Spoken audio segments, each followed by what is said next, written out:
ஆண்டவர் இயேசு கிறிஸ்துவில் பிரியமான குழந்தைகளே, அன்பார்ந்த சகோதர சகோதரிகளே, இந்த தவ காலத்தில் நமக்கு விவிலியத்திலிருந்து மிக அழகான பகுதிகள் வாசிக்கப்படுகின்றன. திருக்குறளின் போது நம்ம எல்லாரும் ஆண்டவருடைய வார்த்தையை கேட்க வேண்டும், உள்ளம் தொடப்பட வேண்டும், மனம் மாற வேண்டும்.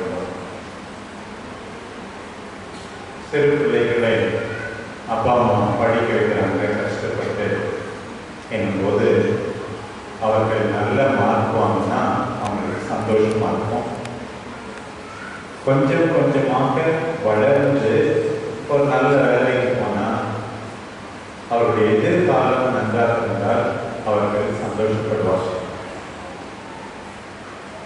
கடவுளை பொறுத்த மட்டும் நம்மை படைத்ததால் அவர் மகிழ்ச்சி அடையும் விதத்தில் நாம் எல்லாரும் ஒவ்வொரு நாளும் வாழ வேண்டும். ஒரு மரம் நட்டு வைக்கிறோம் அப்படின்னா அந்த மரம் பழம் கொடுக்கலன்னா அதனால நமக்கு என்ன பிரயோஜனம்? வெறும் இலைகளுக்காக மட்டும் மரங்கள் வளர்க்கப்படுவதில்லை. அதே போலதான் நம்முடைய கிறிஸ்தவ வாழ்க்கை. இன்னைக்கு ஒரு கதையை ஆண்டவர் இயேசுவே சொல்கிறார்.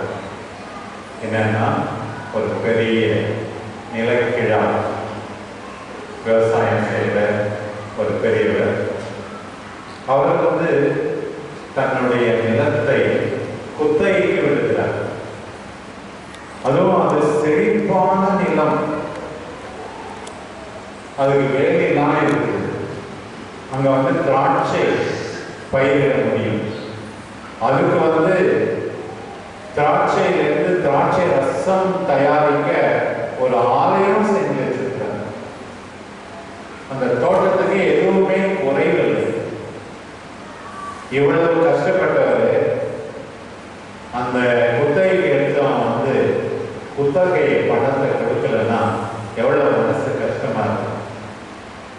ஆண்டவர் இயேசு இந்த கதையை சொல்றார். முதல்ல தன்னுடைய வேலைக்காரனை அனுப்பி இந்த குத்தகை பணத்தை வாங்கிட்டு வான்னு சொன்ன உடனே அந்த வேலைக்காரனை அடிக்கிறாங்க, குத்தகை பணத்தை கொடுத்தாங்க. அப்புறம் இன்னும் சில வேலைக்காரத்தை அனுப்புகிறார். அப்போதும் குத்தகை பணம் சேரவில்லை. அடிக்கிறார்கள், விரட்டுகிறார்கள், காயப்படுத்துகிறார்கள்.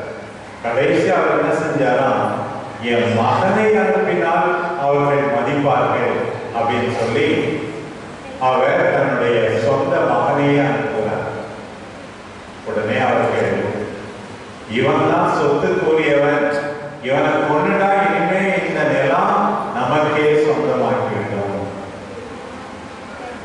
ஆண்டவர் எதற்காக இந்த கதையை சொன்னார்?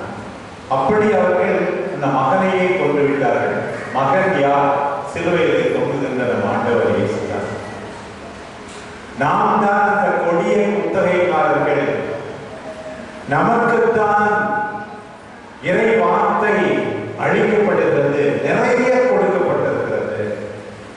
ஆண்டவர் ஒவ்வொரு நாளும் நம்மிடமிருந்து பலன் எதிர்பார்க்கிறார். சிறு பிள்ளைகள் நல்லா படிக்கணும், பெற்றோர் பொறுப்பா வாழணும், இன்னும் எல்லாரும் ஒருவருக்கு மகிழ்ச்சி அளிக்கும் விதத்தில் நாம் வாழ வேண்டும் என்று எதிர்பார்க்கிறார். நாம் எல்லாம் என்ன செய்யலாம்?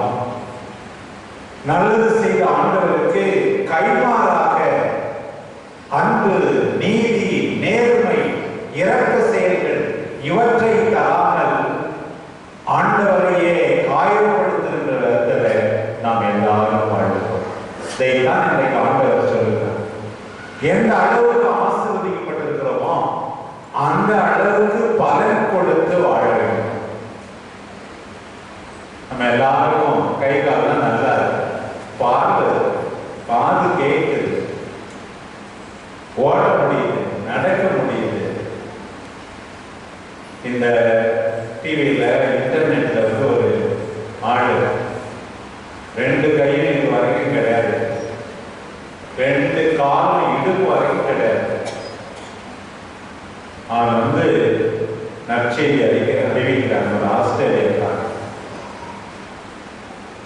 2 கையும் இல்லை, 2 காலும் இல்லை, யாருடைய உதவியும் இல்லை, தானே தன்னுடைய தேவைகளை பூர்த்தி செய்கிறார். நம்ம எல்லாம் எவ்வளவு கொடுத்து வச்சோம். நம்ம எல்லாருக்கும் வல்லமையுள்ள ஆண்டவருடைய வார்த்தை இருக்கிறது. எத்தனையோ மக்களுக்கு அது கிடையாது. நம்ம எல்லாருக்கும் திருப்பலி இருக்கிறது, நற்கருணை இருக்கிறது, எவ்வளவு பேருக்கு கிடையாது. நம்ம எல்லாருக்கும் பெரும்பாலும் நல்ல குடும்பம் இருக்கிறது, எத்தனையோ பேருக்கு அது கிடையாது. எவ்வளவு ஆசீர்வாதம் பார், ஆண்டவர் எந்த அளவுக்கு நம்மிடமிருந்து எதிர்பார்க்க முடியும் என்று நினைத்து பார்க்க. அதற்கேற்ப நாம் வாழ்கிறோமா? நான் போகிற இடத்துல எல்லாம் பிரியமான குழந்தைகளே, நான் சொல்லுவது, நம்ம எல்லாம் மற்றவங்களுக்கு சந்தோஷம் கொடுத்துதான் இருக்கிறோம். ஆனா யாருடைய கண்ணீருக்கும் நம்ம காரணமா இருக்கக்கூடாது. யாருடைய கண்ணீருக்கும் நாம் காரணமாக இருக்கவே கூடாது. அதுவும் நல்லது செய்த ஆண்டவருக்கு, நல்லது செய்த பெற்றோருக்கு, உடன்பிறப்புகளுக்கு நாம் நல்லது செய்ய வேண்டும். அதுதான் ஆண்டவர் இந்த கதை வழியாக நமக்கு சொல்லுகிறார். தந்தையாகிய கடவுள் இவ்வளவு செய்தாரே, இவ்வளவு ஏற்பாடு செய்தாரே, அவருக்கு என்ன கைமாறு கொடுக்கிறீர்கள்? அவருடைய மகனையே சிலுவையிலே அறைந்து கொள்ளுகிறீர்களே, நீங்கள் நல்லது செய்ய வேண்டும் என்று ஆண்டவர் அழைக்கிறார். இந்த முதல் வாசகம் விவிலியத்தினுடைய முதல் நூலிலிருந்து எடுக்கப்பட்டது. ஜெனசிஸ், தொடக்க நூல். அந்த காலத்துல ஆதி ஆகமம் அப்படின்னு சொல்லுவோம். இந்த ஆதி ஆகமத்துல முக்கியமா முதல் 11 அதிகாரம் வரைக்கும் இந்த உலக படைப்பு, முதல் பெற்றோர் எப்படி பாவம் பெருகியது, அந்த ஒரு நிகழ்ச்சி. அது ஏறக்குறைய வரலாற்று நிகழ்ச்சி என்று சொல்ல முடியாது. அந்த 12ஆம் அதிகாரத்திலிருந்து 50ஆம் அதிகாரம் வரை இருந்தது 3 பேருடைய கதை தான். தொடக்கத்துல மொத்தம் 50 அதிகாரம் இருக்கு. 3 பேருடைய கதை முக்கியமா. யார் 3 பேர்? முதல்ல ஆபிரகாம். ஈசாக்கை பற்றி அதிகமாக இல்லை. பிறகு அவருடைய ஈசாக்கினுடைய மகன் யாக்கோபு, அவருக்கு இன்னொரு பெயர் இஸ்ராயேல் என்று சொல்லுது. 3வது யோசேப்பினுடைய கதை. இன்றைக்கு முதல் வாசகமாக நாம் வாசிக்க கேட்டது யோசேப்பினுடைய வாழ்விலே நிகழ்ந்தது. யாக்கோபுடைய, அதாவது இஸ்ராயேலுடைய 12 பிள்ளைகளில இவர் ஒரு பிள்ளை, 11வது பிள்ளை இந்த யோசேப்பு. அவருக்கு மேல அப்பா ரொம்ப பாசமா இருந்தாங்க. அதனால ரொம்ப அதிகமா அன்பு காட்டினாங்க. அதுவும் இல்லாத பல வண்ணத்துல ஒரு சூப்பரா ஒரு ட்ரெஸ். இதை பார்த்துட்டு மற்ற அண்ணன்களுக்கெல்லாம் ஒரே பொறாமை. என்ன எனக்கு இவனுக்கு மட்டும் ஒரு அழகா ட்ரெஸ். அதுவும் இல்லாத இந்த யோசேப்புக்கு கனவுலாம் வந்துச்சு. அந்த கனவுல தான் தான் அரசன் மாதிரி, மற்றவர்கள் எல்லாம் அவரை வணங்குவது போல. இதெல்லாம் வேற சொன்னார் அப்பா கிட்ட. சகோதரர், என்ன உனக்கு பெரிய திமிரா, நீ எங்களை ஆட்சி பண்ண பார்ப்பியா? அது வேற போகும்.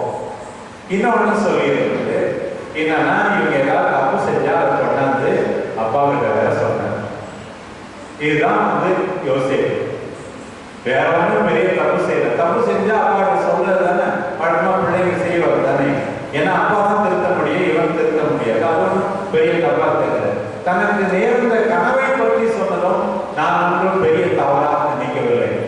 இருந்தாலும் பொறாமையினால் என்ன செய்யறாங்க, அப்பா ஆடு மேய்க்கிற இவருக்கு ஏதோ தின்பண்டம், சாப்பாடு எல்லாம் கொடுக்க போது நல்லா இவன் கொண்டுடுவாங்க அப்படின்னு சொல்லி அப்பா கேட்டா ஒரு மிருகம், கரடி, சிங்கம் ஏதோ இவன் அடிச்சு போட்டுருச்சுன்னு சொல்லி அந்த மிருகத்தினுடைய ரத்தத்துல சட்டைய ஊற வச்சு கொண்டு போய் அப்பாவுக்கு போய் சொல்லிடலாம் அப்படின்னு சொல்லி கிணத்துல தண்ணி இல்லாத பாழும் கிணத்துல இறக்கி விடுறது.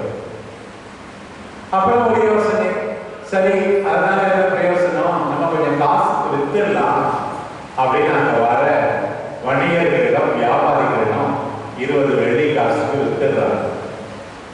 அந்த நிகழ்ச்சி தான் இன்னைக்கு வாசிக்கப்பட்டது. முதல் நற்செய்தியில நம்ம கேட்டோம், இவனையே சொத்துக்குரியவன் கொல்றாங்க. இங்க